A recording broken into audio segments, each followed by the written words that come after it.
Hujambo na karibu. Giza la siasa limeanza kutanda tena, si kwa kelele za kampeni, bali kwa ukimya mzito wa zuio, mabomu ya machozi na maswali yasiyo na majibu. Ni simulizi ya chama kikuu cha upinzani kinachodaiwa kufungiwa nje ya uwanja wa siasa kwa mbinu zisizo za moja kwa moja, huku sheria zikitajwa kuwa silaha mpya ya mapambano, ishara kwamba Samia Suluhu amefika mwisho.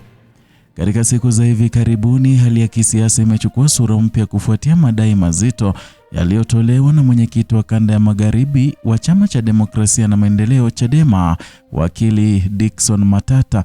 Madai hayo yanahusu kile kinachoelezwa kuwa ni matumizi ya vyombo vya dola, hususan jeshi la polisi, kuingilia masuala ya kiraia yaliyopo mahakamani.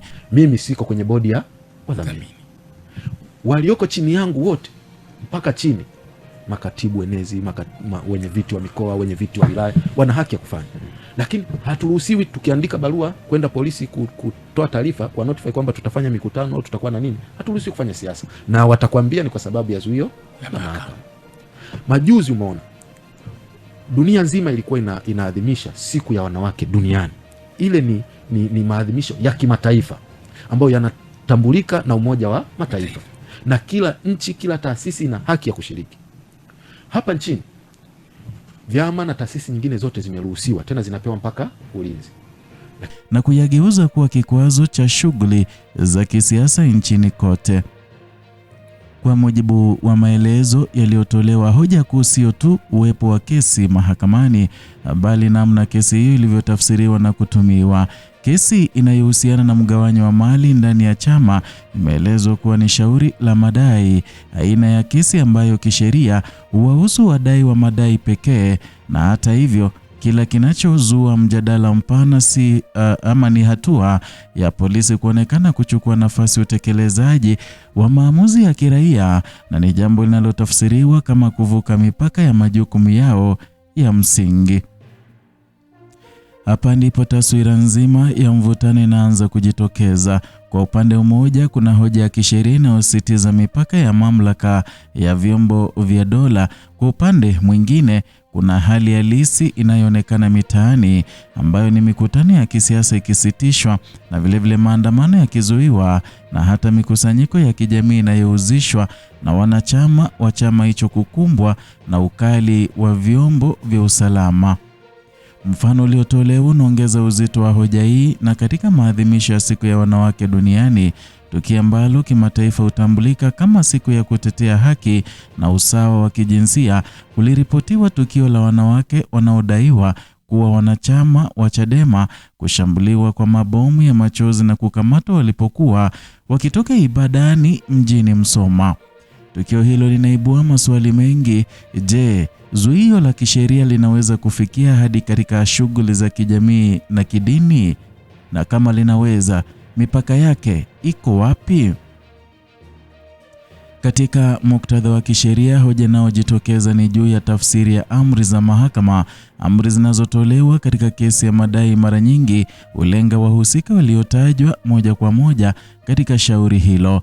Na hivyo basi, hoja iliyotolewa ama inayotolewa ni kwamba viongozi wa kanda, mikoa ya wilaya ambao si sehemu ya bodi ya wadhamini wala ofisi ya katibu mkuu inayohusika moja kwa moja na kesi hiyo, hawapaswi kuathiriwa na zuio hilo.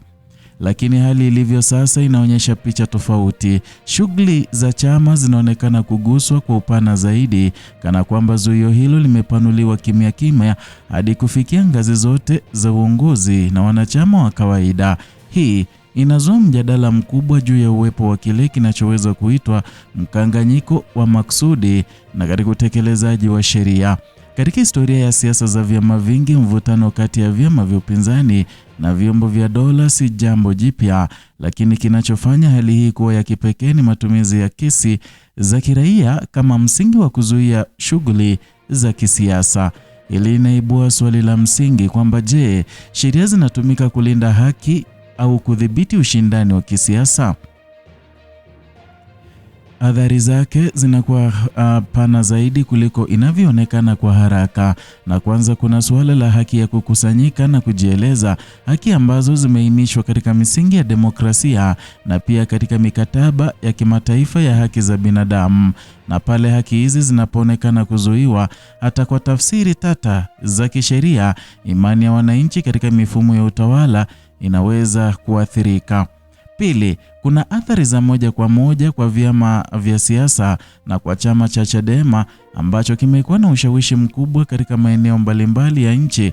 Vikwazo vya aina hii vinaweza kuathiri uwezo wake wa kujiandaa kisiasa, kuhamasisha wanachama na kushiriki kikamilifu katika mchakato wa kidemokrasia.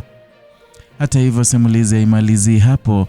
Licha ya vikwazo vinavyodaiwa kuwepo, kunadai kwamba chama hicho kinaendelea kuimarika katika mioyo ya wananchi, na hii inaonyesha uwepo wa mvutano wa aina mbili: ule wa wazi unaoonekana katika vitendo vya vyombo vya dola na ule wa ndani unaojengwa kupitia hisia na mitazamo ya wananchi. Kwa wataalamu wa siasa, hali hii inaweza kufasiriwa kama mapambano ya simulizi ndani ya udhibiti hadithi ya kisiasa. Je, ni vyombo vya dola vinavyotekeleza sheria kwa tafsiri yao, au ni vyama vinavyojenga hoja ya kudhulumiwa ili kupata uungwaji mkono wa wananchi? Katika ngazi ya kimkakati, hali hii inaweza kuathiri mwelekeo wa siasa za baadaye ikiwa mvutano huu utaendelea kuwa uwezekano wa kuibuka kwa shinikizo la ndani na nje ya nchi kuhusu uhuru wa kisiasa na utawala wa kisheria. Na hii inaweza kusababisha mabadiliko katika sera au hata mjadala mpana wa kitaifa kuhusu nafasi ya vyombo vya dola katika siasa. Aidha, kuna swali la uwajibikaji. Ni nani anayepaswa kufafanua mipaka ya utekelezaji wa amri za mahakama, na ni nani ama ni kwa kiwango gani vyombo vya dola vinapaswa kuhusika katika masuala ya kiraia? Maswali haya yanahitaji majibu ya wazi ili kuepusha hali ya sintofahamu inayoweza kuathiri utulivu wa kisiasa. Na katika muktadha wa kisiasa ama muktadha wa sasa, macho yote yanaelekezwa kwenye hatua zitakazofuata. Na je, kutakuwa na ufafanuzi rasmi wa kisheria? Je, vyama vya siasa vitaendelea kushinikiza haki zao kupitia mahakama au majukwaa ya kimataifa? Au hali itaendelea kuwa ya mvutano wa chini kwa chini unaoweza kulipuka wakati wowote?